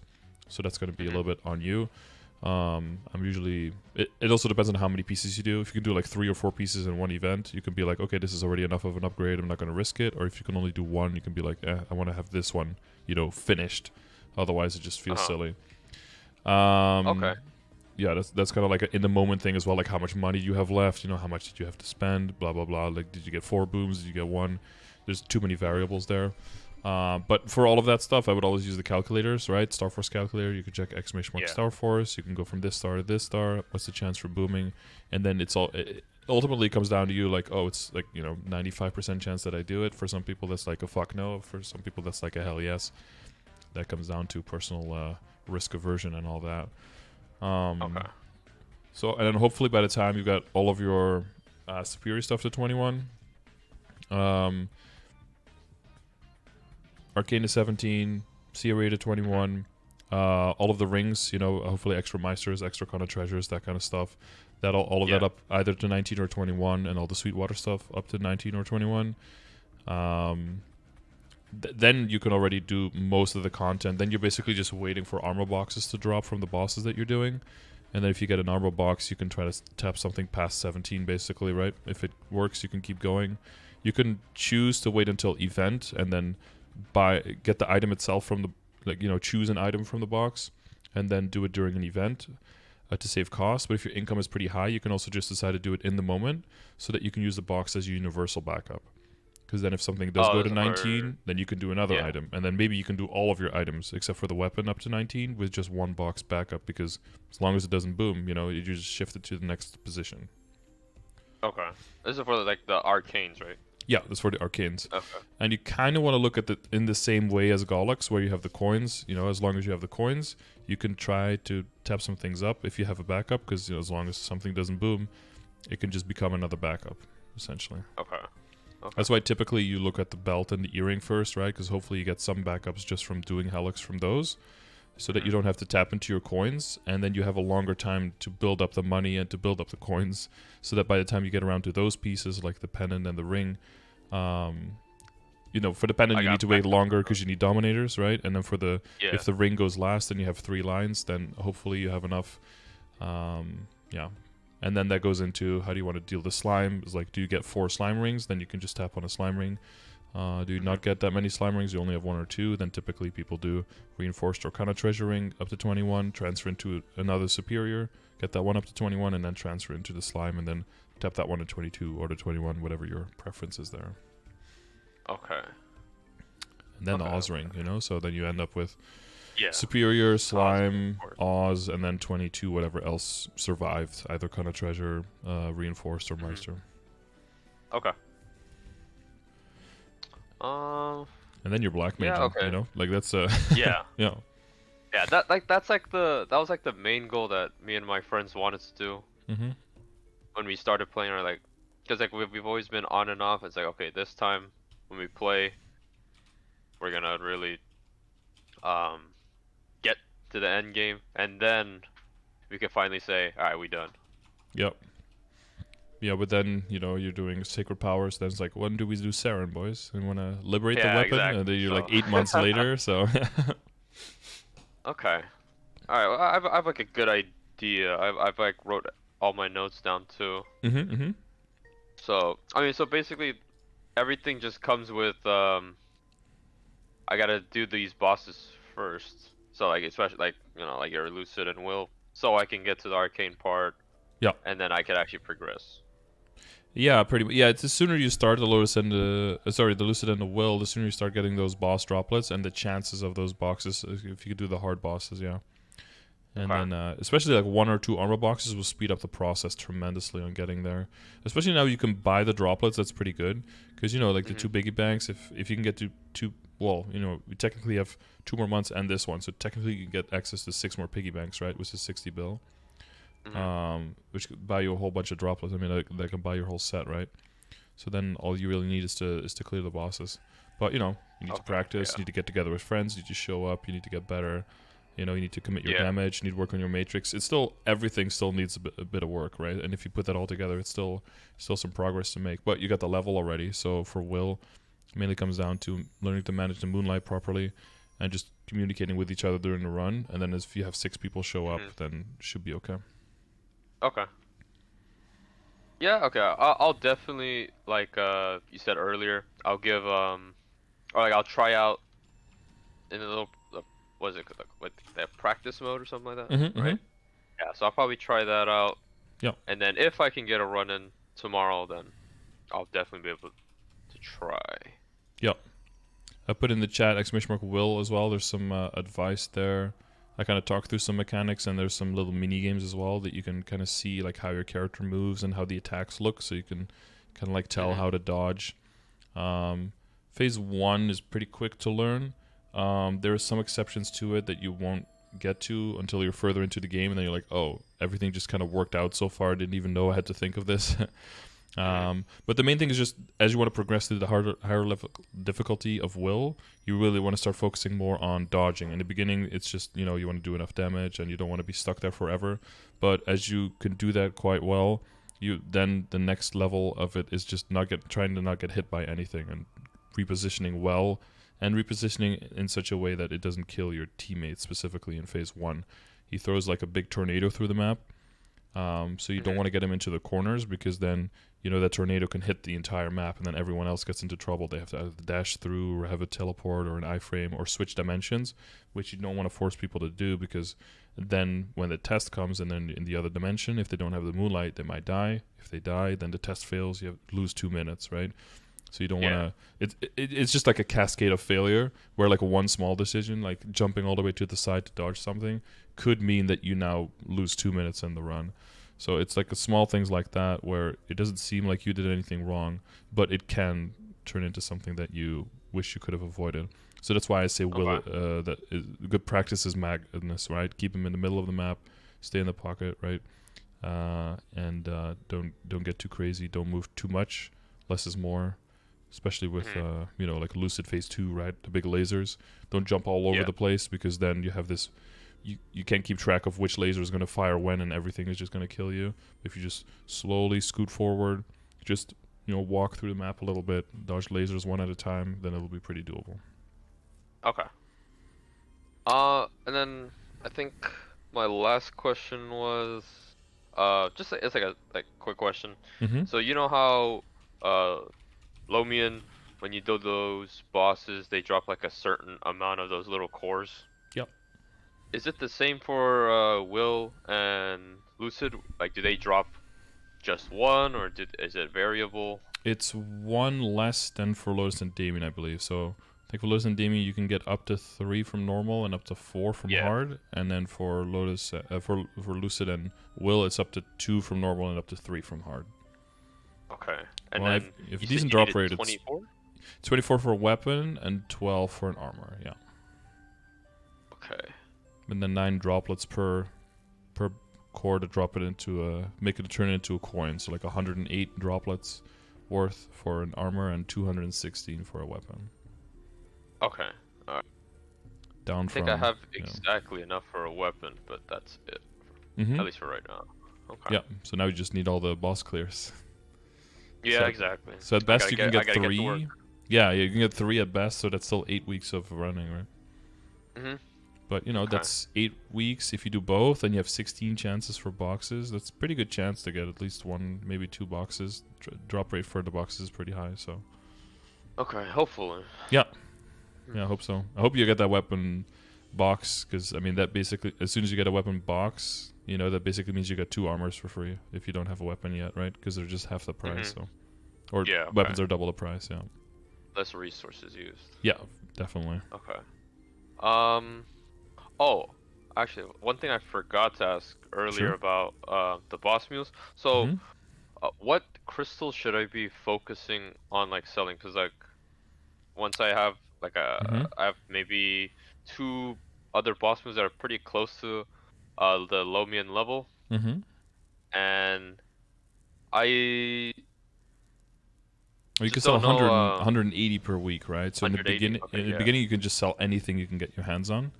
And you're like never at a risk for maxing out, because the way you want to look at it, it's almost impossible to get like, unless you're doing dailies every single day, it's almost impossible to get to like 30 for one character. That's really hard. So as long as you don't have at least like 6 fully active bossing mules, there's no risk whatsoever of ever capping out. So just sell whatever you can basically on any character. Somebody carries you on HMAG somewhere, just always sell that crystal basically. Once you set up to like 12 boss mules or something, or like 10 plus, then you're basically only selling Hard Hilla and upwards. Okay, all right. That's what I wanted to know. But since I don't have that many, I could just sell whatever, Yeah, right? yeah. You can always see when you talk to the NPC. You can always see how many more crystals you have left to sell for the week. So you talk to him here, right? Quick menu, and click him here, and he'll say how many more he'll buy this week.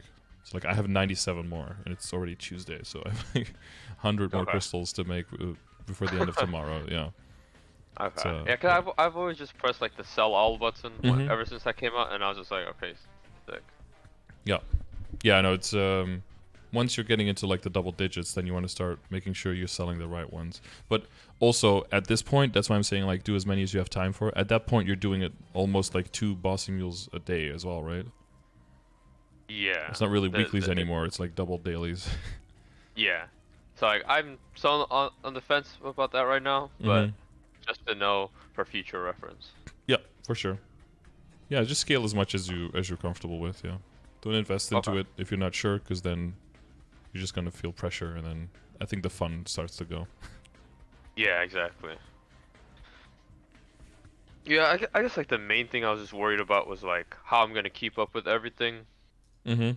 especially when I have such limited time, Yep. especially on the weekdays. Like, definitely before I joined, I had much more time, but now it's very limited.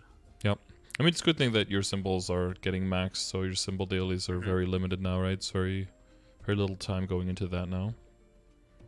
A Yeah, little bit more on I'm the really Dawn glad Warrior, about I that. guess, because I could double up. Yeah, exactly. Yeah, but honestly, the dailies aren't that bad. They get Mhm. done pretty fast. Yeah, you get so much now if you used to max in the olden days, and now you look at how much you Hmm. get.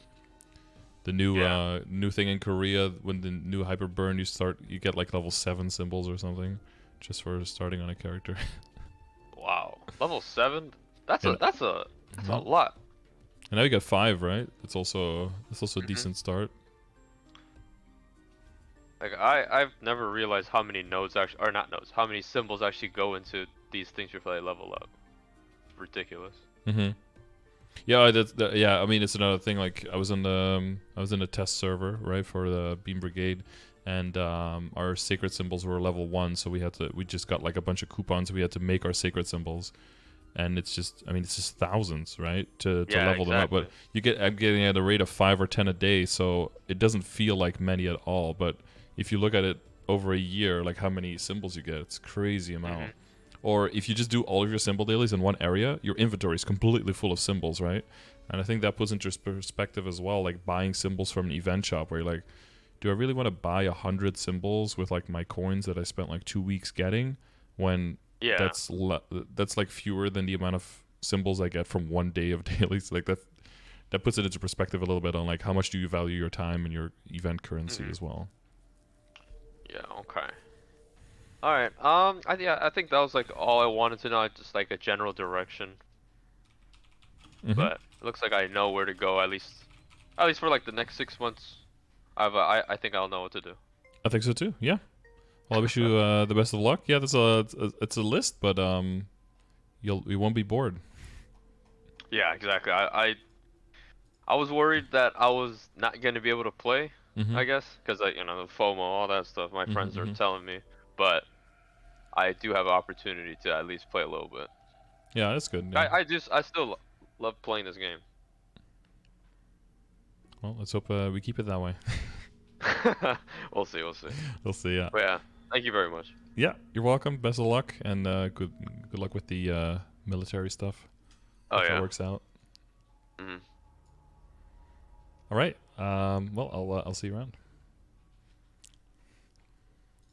Cool. Cool. All right. Well, it was another great, successful progression session. If you want one of these, make sure you check the description of the video or use the coaching command, !coaching, in the Twitch chat all the way over there. And if you would like to win one of these sessions, make sure you leave a comment saying that you would like to win with your Discord name. I still haven't drawn the winners for November. I swear I will get to it, even though it's already the 20th of December. I'll do it soon. TM, okay? I'm getting to you guys. Trust, just keep leaving comments on the videos. You can still win. Yes, all of that stuff. And if you have any other questions, or if you just learned something, I'm glad. And if you were grinding, if you were training, hopefully you had a good... almost going to say totem, but hopefully you had a good WAP or E-up. Totems rip. F's in the chat for totems. But yeah, hopefully that was good enough for you guys to be somewhat entertained. Anything else I need to say? I don't know. Oh, check out the next video. It's going to probably pop up somewhere here. End of the video, other progression session. Good shit. And I'll see you guys in the next video, or live on stream on twitch.tv/Scardor. I stream there every day. Oh, very last thing for the people who are super dedicated and are somehow still here and have not shut off the video yet. Check out the link in the description of the video. Okay, there's a hidden link there with special stuff. Find it. It's good stuff. Okay, special secret link. Poggers. All right. See you on the next.